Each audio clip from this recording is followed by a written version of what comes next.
Bonjour à tous et bienvenue dans mon troisième podcast. Ce podcast est dédié aujourd'hui au troisième œil. Donc j'ai entendu beaucoup de choses à propos du troisième œil, beaucoup de vidéos, échangé beaucoup avec d'autres thérapeutes, d'autres amis autour de moi. Et j'avais vraiment le souhait de vous partager ma vision de ce qu'est le troisième œil. Je m'en sers tous les jours. Je suis thérapeute, médium et j'accompagne une multitude de personnes en éclairant leur chemin grâce à ce fameux troisième œil. Et j'aimerais vous partager aujourd'hui quelle est la vision que j'ai et comment surtout, parce que c'est des questions qui se posent, qui reviennent fréquemment. Donc c'est déjà donner une définition pour moi de ce qu'est le troisième œil et ensuite vous expliquer comment l'activer et vous expliquer comment moi je fais pour l'activer. Donc je vous partagerai des petites astuces, des infos personnelles à ce sujet. Donc déjà, c'est quoi le troisième œil? Pour commencer, le troisième œil, c'est notre sixième chakra, c'est celui qui est situé entre nos sourcils. Et il est important puisque c'est la porte d'entrée de notre médiumnité. Ce chakra sert donc de passerelle vers les royaumes subtils grâce à la perception de la lumière que nous avons. Et je précise donc, qu'est-ce qu'est la lumière pour moi? La lumière, c'est de l'énergie, c'est de l'information. Donc avec ce chakra du troisième œil qui est ouvert, on va donc pouvoir percevoir la vie d'une manière beaucoup plus lucide. Et on va donc faire le lien entre notre intuition et notre intellect. Un petit peu comme notre ressenti et notre mental, ou bien comme notre cœur et notre raison. Nous sommes donc dotés d'une faculté nouvelle à pouvoir transcender l'information concrète pour formuler des idées qui vont être supérieures. Lorsque ce chakra est équilibré, notre esprit est vif, notre instinct est développé, nos facultés de clairvoyance se développent. Nous avons alors accès à d'autres dimensions. Donc la grande question qui revient, c'est comment l'activer?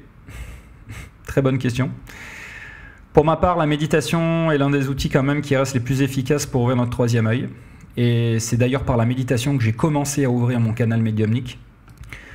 En prenant conscience de vos pensées, vous serez capable de mieux accéder à la clarté mentale associée à votre troisième œil. Et le but principal de la méditation est de donner du repos à notre esprit, votre esprit.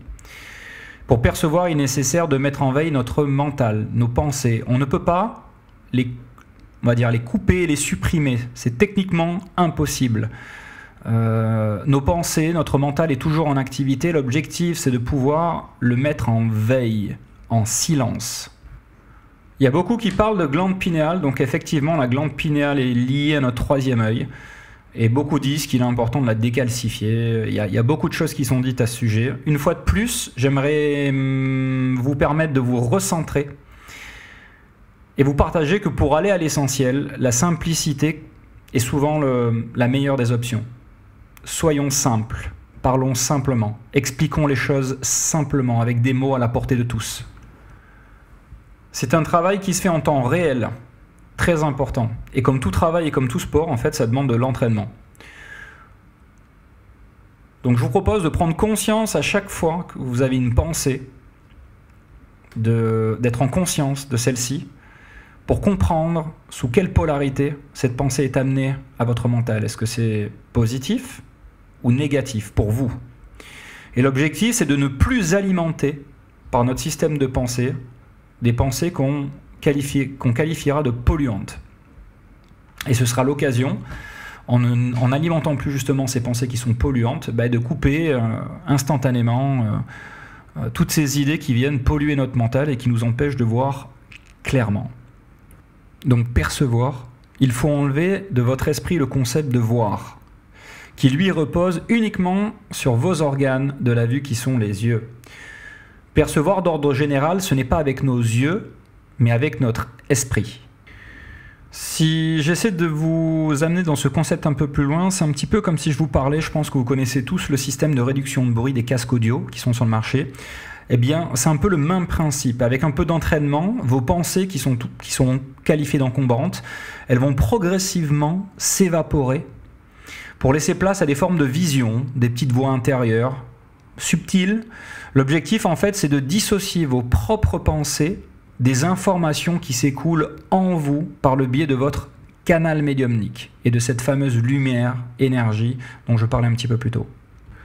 Donc pour pouvoir utiliser justement ce troisième œil, ce qui est très important et ce que j'explique souvent, c'est que la médiumnité, c'est un petit peu comme une connexion Wi-Fi.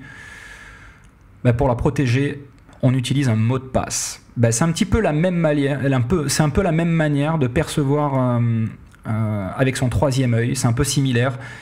C'est-à-dire que c'est important avant chaque forme de méditation ou à chaque fois que vous allez consciemment ouvrir votre troisième œil, c'est de demander donc par l'intention la protection auprès de vos protecteurs. Et quand je dis vos protecteurs, chacun ressent qu'il a autour de lui des êtres bienveillants qui le protègent, peu importe comment vous les appellerez, que ce soit des anges, des guides ou autres. On est tous protégés sur Terre par des énergies supérieures invisibles. Donc je vous propose de les solliciter quand vous activez ce troisième œil. Quand je rentre en phase de méditation et que je modifie mon état de conscience, je commence à recevoir en moi, dans mon écran intérieur, des informations. Parce que j'appelle ça un écran intérieur. Donc je peux recevoir des images, des flashs, des couleurs. Au départ, les visions sont assez troubles, au tout départ quand j'ai commencé. Et c'est pour cette raison que le réflexe que vous devriez avoir, c'est de ne surtout pas essayer de comprendre ou de forcer justement la vision qui vient à vous. Acceptez-la telle qu'elle est. Vous laissez l'information entrer en vous, telle que vous êtes capable de l'apercevoir. Car ce qui se passe, c'est qu'à chaque fois que vous cherchez à comprendre, vous réactivez votre mental parce que vous allez vouloir rationaliser. Et ce qui va se passer, c'est que instantanément, la connexion va se couper. Alors j'aimerais rassurer tout le monde, tout demande de la patience dans la vie. Vous souhaitez sûrement ouvrir votre troisième œil, vous y avez songé, vous avez déjà essayé une multitude de fois. En fait, c'est une faculté spirituelle qui est là pour servir notre prochain. Et lorsqu'on souhaite activer ce chakra, ce n'est pas pour satisfaire notre ego, parce que ça ne fonctionnera pas comme on le souhaite.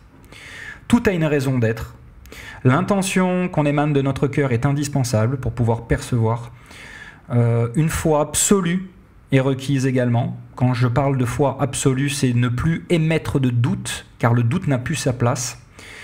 Et surtout de prendre son temps, car rien ne presse, chacun avance à son allure, chacun avance à sa manière, chacun perçoit à sa manière. Pour terminer ce podcast, j'aimerais émettre une question et vous émettre une réponse. Donc c'est comment être certain de ce que l'on perçoit? Ça, c'est une grande question. Le seul moyen de le savoir, c'est de s'entraîner, de demander aux personnes qui sont autour de nous, aux proches de nous, si ce qu'on perçoit leur parle, puisque nous sommes des antennes émettrices et réceptrices, et que le plus souvent, les informations que vous allez recevoir, elles sont destinées aux autres. Donc, s'entraîner est important. Vous pouvez prendre des personnes qui sont autour de vous, que vous connaissez moins, et l'objectif, c'est de s'entraîner, c'est-à-dire d'ouvrir votre troisième œil, de vous connecter à cette personne et de capter des informations qui vont venir à l'intérieur de vous. Et la seule manière de pouvoir les valider au départ, pour que justement vous puissiez acquérir cette confiance en vous et cette conviction absolue, c'est justement de solliciter l'autre en lui demandant, voilà, je viens de ressentir quelque chose, je viens de voir quelque chose, est-ce que ça te parle, est-ce que ça fait référence à quelque chose, et à partir de là, vous allez avoir un feedback, un retour, puisque comme je vous dis, la plupart du temps, les informations que l'on perçoit, c'est soit pour annoncer quelque chose, ça peut être des sortes de prémonitions, ou bien ça peut être des informations qui sont destinées à être transmises à quelqu'un d'autre. Donc on ne peut, ce n'est pas tout le temps qu'on va pouvoir comprendre l'information qu'on reçoit. Le travail qu'on va faire sur nous-mêmes, justement, dans notre manière de percevoir, va nous permettre d'apprendre une sorte de nouveau langage, un petit peu, de traduire les images qu'on va voir. Et on a vraiment, chacun d'entre nous, on a une manière de penser. On a un système de pensée bien unique. Et justement, pour recevoir ces informations, c'est notre système télépathique de pensée unique qui va être utilisé pour nous transmettre de l'information. Donc, avec l'entraînement, quand on va percevoir des images ou ressentir des sons ou des émotions, on va de plus en plus arriver à traduire rapidement cette information. Voilà, je termine ce podcast sur le troisième œil. J'espère que j'ai pu vous apporter des éclaircissements sur ma vision que j'ai du troisième œil. Je vous suggère et je vous propose avec tout mon cœur et toute ma bienveillance de vous surprendre et d'oser à exprimer ce que vous ressentez, ce que vous percevez. Je mettrai en lien de cette publication également la prière que j'avais déjà postée qui vous permettra, si vous le souhaitez, avant de rentrer dans une phase méditative, de pouvoir l'écouter. Elle dure 3-4 minutes Et c'est une prière vraiment qui est en résonance avec, les facettes de purification, de protection. Donc justement, si vous voulez, et vous n'en connaissez pas de particulière, c'est avec plaisir que vous pouvez utiliser celle que j'ai postée sur le canal. Et vous pouvez également écouter une musique, car la musique amène à des changements d'état de conscience. Il y a une multitude de manières pour changer son état de conscience, et surtout pensez toujours à vous protéger avant toute communication, avant toute canalisation.